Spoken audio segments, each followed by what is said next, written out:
Welcome to Dental College Azamgarh, a place where theory meets practical. Here, you will witness our state-of-the-art facilities. Our experienced faculty ensures that you receive the best education possible. Inclusive and diverse learning environment fosters collaboration. Our state-of-the-art central and digital libraries, a gateway to the world of knowledge, our everyday heroes. So come and join us. Be the difference. The world needs you.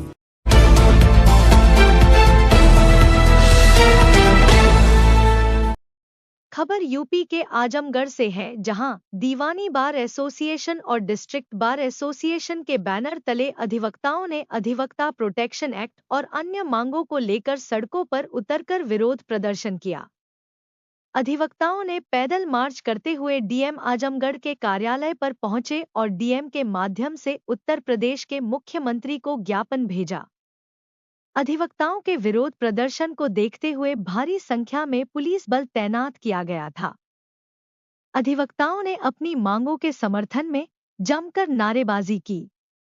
विरोध प्रदर्शन के दौरान अधिवक्ताओं की प्रमुख मांगें थीं: अधिवक्ता प्रोटेक्शन एक्ट का शीघ्र क्रियान्वयन, अधिवक्ताओं की सुरक्षा सुनिश्चित करना, अधिवक्ताओं के साथ होने वाले अपराधों में त्वरित कार्रवाई, अधिवक्ताओं के लिए बेहतर कार्य वातावरण का निर्माण। अधिवक्ताओं का कहना है कि वे अपनी मांगों को लेकर तब तक संघर्ष करते रहेंगे जब तक उन्हें पूरा न हो जाए।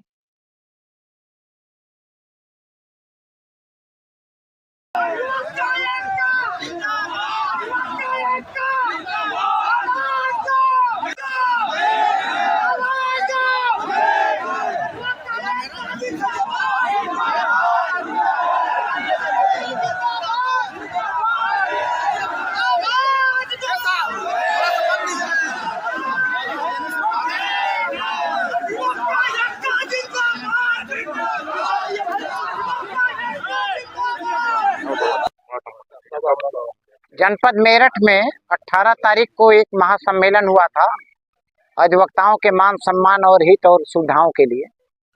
उसमें जनपद आजमगढ़ की सहभागिता नेतृत्व में रही और अग्रणी रही, और एक तरह से वहां जिले के हमारे दीवानी के अध्यक्ष मंत्री और हमारे बार के उपाध्यक्ष श्री सादिक अली रिजवी और पूर्व मंत्री माननीय अरविंद पाठक जी गए थे।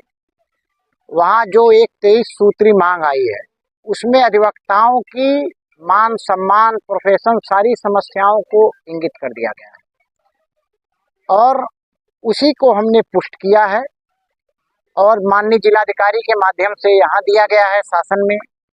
हमारे भाई दीवानी न्यायालय के अध्यक्ष जी, मंत्री जी, इन लोगों ने डिस्ट्रिक्ट जज को दिया है, क्योंकि आज अधिवक्ताओं को ही टारगेट बनाया जा रहा है। माननीय उच्च न्यायालय अपने अधिकारियों को रेगुलेट नहीं कर रहा है। हम अपने भाई का शोक नहीं कर सकते, हमारे भाई के साथ कोई उत्पीड़न हो जाए, कुछ हो जाए, हम हड़ताल नहीं कर सकते। ये लोकतांत्रिक व्यवस्था है और अंग्रेजों के ज़माने से भी होती आई। अभी आप देखिएगा कि अगर विधानसभा की कार्रवाई चालू होती है तो पहले दिन अगर जो उनके दिवंगत सदस्य मरते हैं तो करके सारी कर दी जाती है। तो माननीय उच्च न्यायालय का सम्मान है, हम तो अधिवक्ता हैं, काम करने आए हैं। फिर सबसे बड़ी मांग यह है कि हमारा एडवोकेट प्रोटेक्शन एक्ट, आप देखेंगे कि कलकत्ता में एक घटना हुई और पूरे हिंदुस्तान के डॉक्टर और सुप्रीम कोर्ट तक कागज ले ली, और अभी हमारे एक जिले की हाथरस कहाँ की थी, कासगंज की महिला अधिवक्ता के साथ था। तो हमारी पुरजोर मांग है कि एडवोकेट प्रोटेक्शन एक्ट लाया जाए। हमारे झारखंड में और राजस्थान में अधिवक्ताओं की पेंशन है, नए अधिवक्ताओं को स्टाइपेंड है, तो वो सब वेलफेयर की स्कीम लाई जाए। फिर ये है कि हम ही को डायरेक्शन ना दें, वो जुडिशियल प्रोसेस का पालन करें। समय से न्याय नहीं मिल रहा है, फैसला करके जाइए। आप लोग अंडरस्टूड हैं, फैसला नहीं हो रहा है, हम हड़ताल करने के लिए थोड़े नहीं बैठे हैं। तो अधिकारियों का हमारे ऊपर दबाव रहता है कि हमको 5 साल का टारगेट है, हमको हाई कोर्ट का टारगेट है। अरे हम कहाँ कह रहे हैं, यहाँ हम लोग बहस कर देते हैं, 25-25 दिन महीनों तक नहीं आ रही है। तो इन्हीं शब्दों के साथ मैं अपनी वाणी को विराम देता हूं और शेष बात हमारे दीवानी। देखिए, ज्ञापन जो है 23 सूत्रीय है और जिला बार एसोसिएशन मेरठ के तत्वावधान में लगभग प्रदेश के 63 जनपदों के अध्यक्ष मंत्री आए थे। और पिछली बार भी हमने बताया, हमारे आदरणीय अध्यक्ष महोदय ने शेष चीज़ें आपको बताई ही।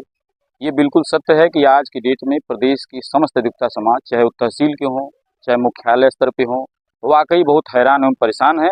कारण है उनकी मूलभूत आवश्यकताएं नहीं है, उनका कोई सुनने वाला नहीं है, न प्रशासन सुन रहा है, न बार काउंसिल सुन रही है। बाकी माननीय उच्च न्यायालय की जो व्यवस्था हम लोगों के समक्ष व्यथा के रूप में आई, आप सभी सर्वविदित हैं। उसके लिए पूरे प्रदेश के अधिवक्ता आंदोलनरत हैं और हम अपनी इस पूरे मूलभूत आवश्यकताओं को लेकर के अपनी इस लड़ाई को जारी रखेंगे। हमें पूरा विश्वास है। आप लोगों के माध्यम से निवेदन भी करना चाहते हैं कि bar council of Uttar Pradesh कृपया इस प्रकरण को हल्के में न ले, नहीं तो निश्चित ही हमारे अधिवक्ताओं की जो भावनाएं हैं आने वाले चुनाव में उन सभी को इसका बहुत गंभीर परिणाम भुगतना पड़ेगा, ऐसा मुझे पूरा विश्वास है। नियम के माध्यम से किसको ज्ञापन किया?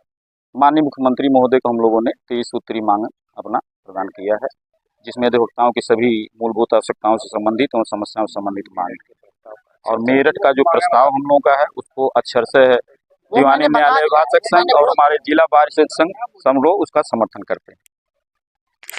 मेरा नाम Mohammad Sahid Khan, advocate, civil court Azamgarh के मैं अधिवक्ता हूँ, प्रैक्टिस करता हूँ। और इसमें आज हम लोगों ने अधिवक्ता प्रोटेक्शन एक्ट को लेकर एहतजाज किया है। आज के ज़माने में वकील बिल्कुल सुरक्षित नहीं है। विभिन्न जिलों में वकीलों की हत्या हो जाती है और प्रशासन कुछ नहीं कर पाता। इसके फर्जी मुकदमा, वकीलों के ऊपर फर्जी मुकदमा हो जा रहा है। हमारे कचहरी में हमारे एडवोकेट सरफराज खान के साथ फर्जी मुकदमा कर दिया गया है और उसके भी विरोध में हम लोग कल हड़ताल पे थे और इसके संबंध में हमने डीएम साहब से मिलकर विज्ञापन सौंपा है। और आज की डेट में अधिवक्ता सुरक्षित नहीं है तो आम जनता कहाँ से सुरक्षित रहेगी? जो कानून का रखवाला है वो भी सुरक्षित नहीं रह पा रहा है और इस प्रशासन बिल्कुल तरह से अधिवक्ताओं को एकदम त्रस्त करके रखा है, जिसके संबंध में हमने डीएम साहब को विज्ञापन सौंप के आए।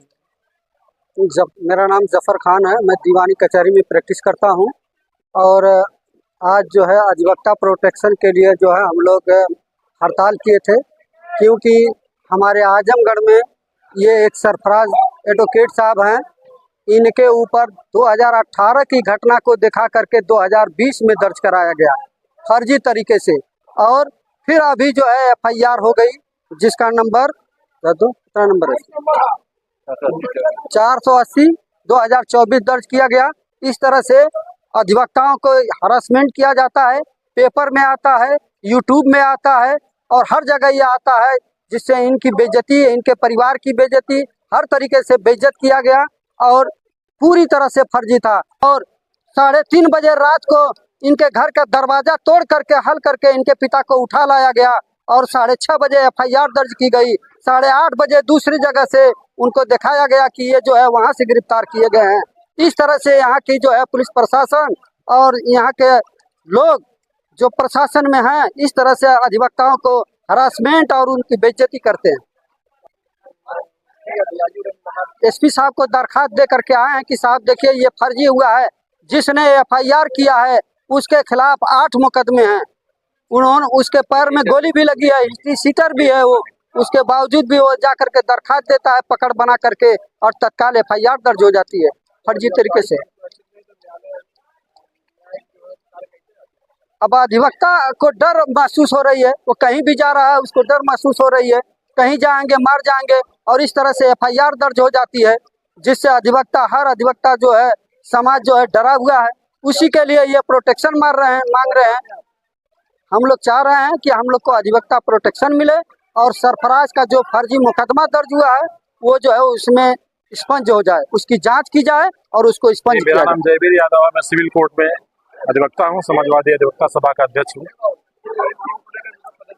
यहाँ पर हमारे अधिवक्ताओं की 23 सूत्री मांगे हैं, जिनको लेकर हम डीएम साहब के माध्यम से ज्ञापन देने के लिए उपस्थित हैं। यहाँ कलेक्ट्रेट बार और सिविल कोर्ट बार और सभी बार के सदस्य यहाँ पर उपस्थित हैं। हम लोग ये चाहते हैं कि जो ये तानाशाही रवैया है बार काउंसिल का, हाई कोर्ट का, जो हमारे ऊपर थोप दिया जा रहा है कि ये मत करिए, हमारा कोई भाई मर जा रहा है, हम उसकी शोक संवेदना नहीं व्यक्त कर सकते हैं। और हम इस समय प्रदेश में आप देख रहे होंगे, पूरे देश में देख रहे होंगे, वकीलों की दिन दहाड़े हत्या कर दी जाए। प्रोटेक्शन एक्ट क्यों नहीं आप ला रहे हैं? क्यों नहीं आप वकीलों को प्रोटेक्ट करना चाह रहे हैं? हम सरकार से ये मांग करते हैं कि वकीलों को प्रोटेक्ट करने के लिए एक प्रोटेक्शन एक्ट लाए।